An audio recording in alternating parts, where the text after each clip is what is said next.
Well, the thing that appealed to me about living at the Ellington was, after looking at various condominiums around the area, uh, I got the impression that the Ellington was doing all that it could to be a really classy organization. And not all of the other condominiums left me with that feeling. So that's basically what appealed to me. Well, I think the easiest thing about living at the Ellington is the fact that I can just walk out the front door and be presented with a bazillion small restaurants to have lunch in.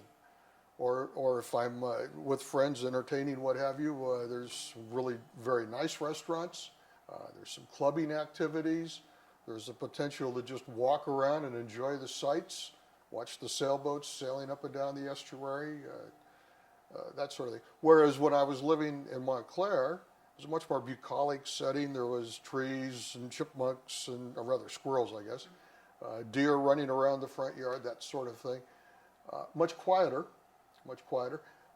I think one of the things that I was looking for was a little increase in the amount of activity around me, which I certainly have achieved.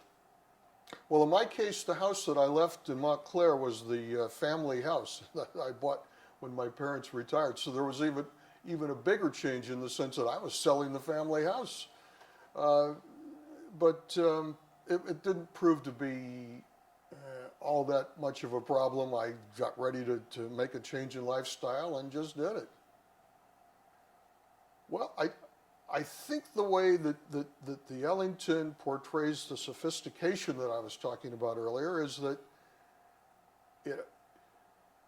the people that work here, the people that are in sales, the people that come to work on the few little problems I've had, they all seem to really have their head into making things comfortable for me, the resident.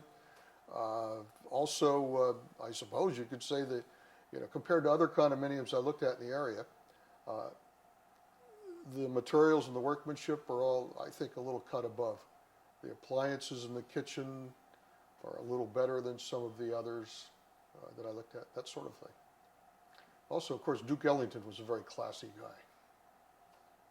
I use a gym in Alameda near where my office used to be, but I'm getting ready to use this one. There's really no point in me paying a monthly charge. I pay a couple of dollars a day, basically, to have a gym membership over there.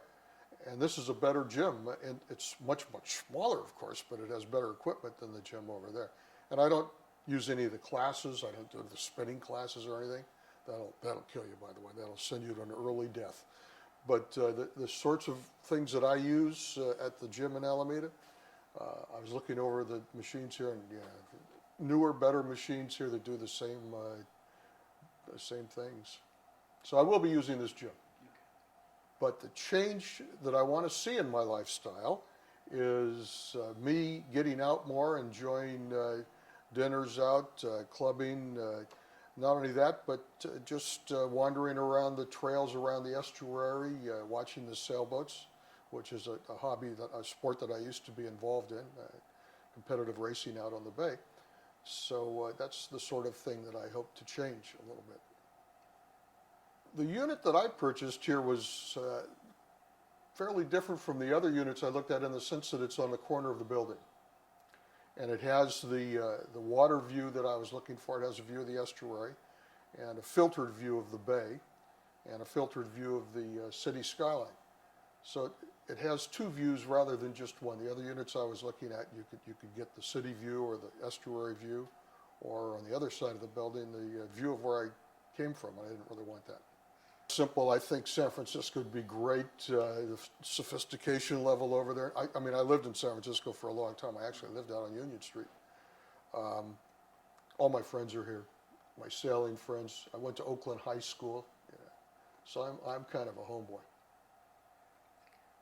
I remember when I was just a kid going to restaurants in Jack London Square. I don't remember the names of them now, but there were restaurants right out on the water.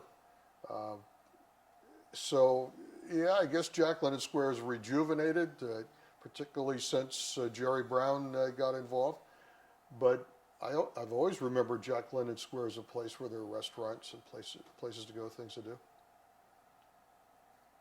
I don't think that I've fallen into a groove yet, so I'm not sure there is a typical day. But Now that I'm no longer going to the office every day, I tend to sleep in a little bit, have a leisurely coffee and maybe a little cereal in the morning, check my emails on the computer, check the Formula One posts on a couple of different sites. Then maybe I'll go to the gym, or maybe I'll start thinking about who might want to go to lunch that day. I don't know, it's kind of hard to, when people ask me what I do now that I'm retired, I have a hard time telling them what I do, but I always seem to be doing something.